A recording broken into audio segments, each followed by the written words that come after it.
తొలిపలుకు channel కి స్వాగతం. నేను జ్యోతి. నేటి ముఖ్యాంశాలు చూద్దాం. కేంద్ర మంత్రి నితిన్ గడ్కరీతో సీఎం రేవంత్ రెడ్డి భేటీ. జాతీయ రహదారి ప్రాజెక్టులపై చర్చ. కేంద్ర మంత్రి రామ్మోహన్ నాయుడుతో సీఎం రేవంత్ రెడ్డి సమావేశం. వర్షాభావ పరిస్థితులపై మంత్రి తుమ్మల సమీక్ష.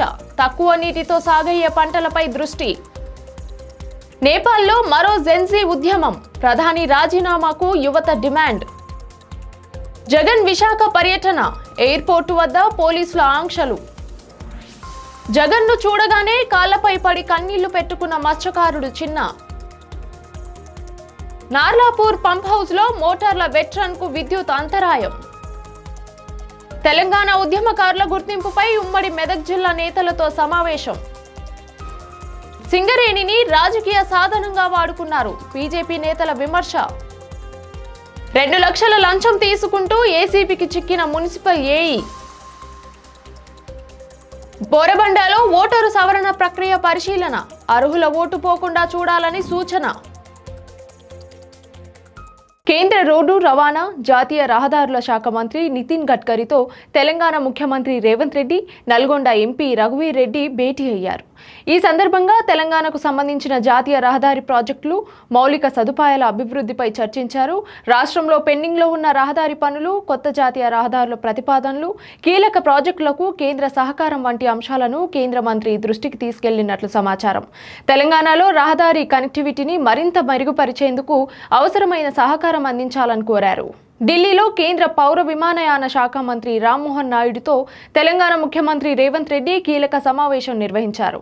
ఈ సందర్భంగా రాష్ట్రంలో విమానయాన రంగ అభివృద్ధికి సంబంధించిన పలు అంశాలపై చర్చించారు. ముఖ్యంగా ఆదిలాబాద్, వరంగల్లోని మామునూరు విమానాశ్రయాల అభివృద్ధి, రన్వే డిజైన్, ప్రయాణికులకు అవసరమైన మౌలిక వసతుల కల్పనపై ప్రధానంగా చర్చించినట్లు సమాచారం. ఈ విమానాశ్రయాల అభివృద్ధికి కేంద్ర ప్రభుత్వం నుంచి అవసరమైన సహకారం అందించాలని సీఎం రేవంత్ రెడ్డి కోరారు. దీనికి కేంద్ర పౌర విమానయాన శాఖ మంత్రి రామ్మోహన్ నాయుడు స్పందిస్తూ జూన్ 2, 2028 లోపు వరంగల్ ఎయిర్పోర్టును పూర్తి చేస్తామన్నారు. అలాగే ఈ సమావేశంలో తెలంగాణలో విమానయాన రంగ అభివృద్ధిపై చర్చించారు. ముఖ్యంగా వరంగల్, మామనూరు, ఆదిలాబాద్ విమానాశ్రయాల అభివృద్ధి, రన్వే డిజైన్, మౌలిక వసతుల కల్పనపై చర్చలు జరిపారు. ఈ విమానాశ్రయాల అభివృద్ధికి కేంద్రం నుంచి అవసరమైన సహకారం అందించాలని సీఎం రేవంత్ రెడ్డి కోరారు. తెలంగాణ రాష్ట్ర సచివాలయంలో నిర్వహించిన రైతు నేస్తం కార్యక్రమంలో వ్యవసాయ శాఖ మంత్రి తుమ్మల నాగేశ్వరరావు వివిధ జిల్లాల రైతులతో నేరుగా మాట్లాడి సాగు పరిస్థితులు, సమస్యలను తెలుసుకున్నారు.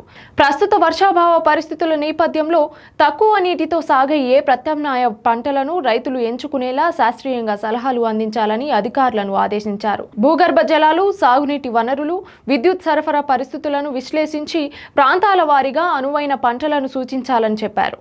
రైతులకు పంటల ఎంపికపై విస్తృత అవగాహన కల్పించాలని అధికారులను మంత్రి వివరించారు. నేపాల్లో మరోసారి జెన్జీ యువత పెద్ద ఎత్తున ఆందోళనకు దిగింది. కాఠ్మండులో బైక్ పార్కింగ్ విషయంలో మెట్రోపాలిటన్ పోలీసులతో జరిగిన వివాదం తర్వాత 25 ఏళ్ల గణేష్ నేపాలీ ఆత్మహత్యకు పాల్పడి ఆసుపత్రిలో చికిత్స పొందుతూ మృతి చెందాడు. ఈ ఘటన సోషల్ మీడియాలో వైరల్ కావడంతో యువత పెద్ద సంఖ్యలో వీధుల్లోకొచ్చి నిరసనలు చేపట్టింది. ప్రధాని బాలిన్ షా వెంటనే రాజీనామా చేయాలని ఆందోళనకారులు డిమాండ్ చేశారు.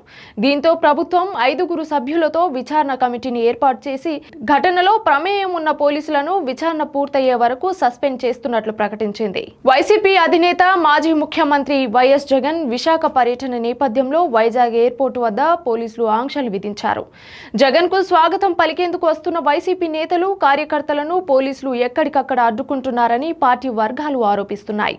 నేడు విశాఖలో పర్యటించనున్న జగన్ ఉదయం 11 గంటలకు జబ్బర్ తోటలోని మత్స్యకారుల నివాసాలకు వెళ్లనున్నారు.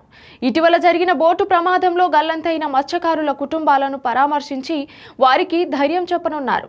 విశాఖ తీరంలో ఇటీవల జరిగిన బోటు ప్రమాదంలో ప్రాణాలతో బయటపడిన మత్స్యకారుడు చిన్న మాజీ ముఖ్యమంత్రి వైఎస్ జగన్ను చూడగానే భావోద్వేగానికి గురయ్యాడు.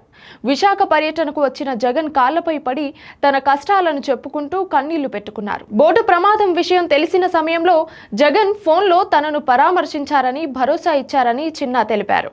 బాధిత మత్స్యకారుడు కన్నీళ్లు పెట్టుకోవడంతో అక్కడ భావోద్వేగ వాతావరణం నెలకొంది. జగన్ ఆయనను ఓదార్చి ధైర్యం చెప్పారు. పాలమూరు రంగారెడ్డి ఎత్తిపోతల పథకంలోని నార్లాపూల్ పంప్ హౌస్ వద్ద మోటార్ల వెట్రన్ కు అంతరాయం ఏర్పడింది. విద్యుత్ సరఫరాలో సమస్య తలెత్తడంతో మోటార్ల వెట్రన్ న్యూట్రన్ మధ్యలోనే నిలిచిపోయింది.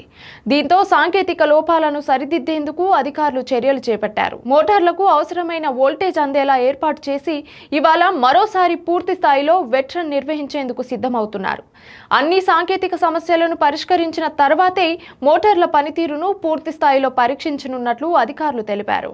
హైదరాబాద్లోని తెలంగాణ అమరవీరుల స్మారక అమరదీపంలో ఉమ్మడి మెదక్ జిల్లా తెలంగాణ ఉద్యమకారులతో ఉద్యమకారుల గుర్తింపు కమిటీ సమావేశం నిర్వహించింది.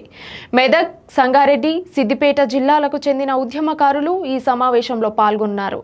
తెలంగాణ ఉద్యమంలో క్రియాశీలక పాత్ర పోషించిన వారిని గుర్తించి గౌరవించేందుకు ఉద్యమకారుల నుంచి సలహాలు, సూచనలు, అభిప్రాయాలను కమిటీ నమోదు చేసింది.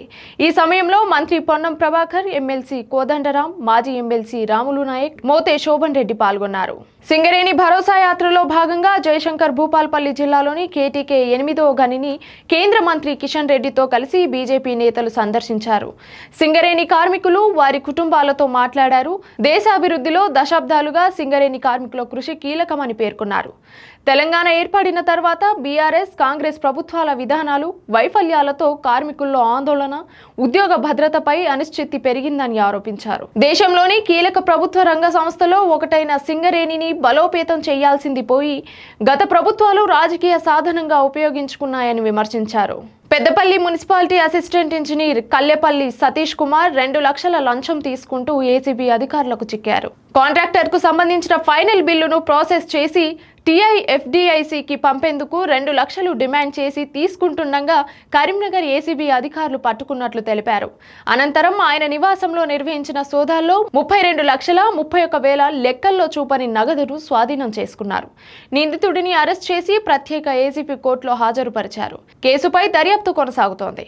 హైదరాబాద్ జూబ్లీహిల్స్ నియోజకవర్గంలోని బోరబండలో ఎమ్మెల్యే నవీన్ యాదవ్తో కలిసి ఓటరు సవరణ ప్రక్రియను పరిశీలించారు. ఈ ప్రక్రియకు ఇంకా 10 రోజులు మాత్రమే మిగిలి ఉన్న నేపథ్యంలో BLAలు, BLOలు సమన్వయంతో పనిచేసి అర్హత కలిగిన ఓటు హక్కు కూడా తొలగిపోకుండా చూడాలని సూచించారు. ప్రతి ఒక్కరూ ఎన్యూమరేషన్ ఫారం నింపేలా ప్రజలకు అవగాహన కల్పించాలని తెలిపారు. గ్రామీణ ప్రాంతాలతో పోలిస్తే హైదరాబాద్ నగరంలో ఓటరు సవరణ ప్రక్రియ తక్కువగా ఉందని, మిగిలిన 10 రోజుల పార్టీ BLAలు అప్రమత్తంగా పనిచేయాలని సూచించారు.